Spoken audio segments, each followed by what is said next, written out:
জল সংৰক্ষণ, ইলেক্ট্ৰনিক আৱৰ্জনা হ্ৰাস আৰু অপচয় হ্ৰাস, এই ছটা মূল স্তম্ভ হিচাপে আমাৰ এই পাইথান ইকো ক্লাব বা যিটো আমাৰ ইকো ক্লাব, আমাৰ বিদ্যালয়ৰ ক্লাবটোৰ নাম পাইথান।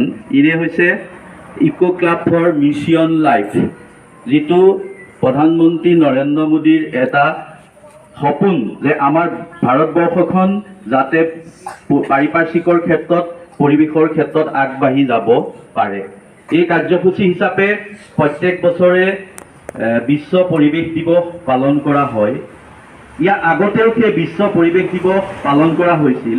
প্ৰথম 1972 চনত ভাৰতবৰ্ষ তথা বিশ্বৰ সকলো দেশে অনুভৱ কৰিলে যে বিশ্বখন আমাৰ পৰিৱেশ প্ৰদূষণ হৈছে, ইয়াত গোলকীয় উত্তাপ বৃদ্ধি হৈছে, অজন স্তৰৰ অৱক্ষয় হৈছে।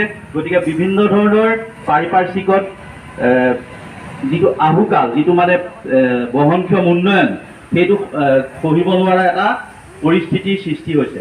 গতিকে এই দেশসমূহে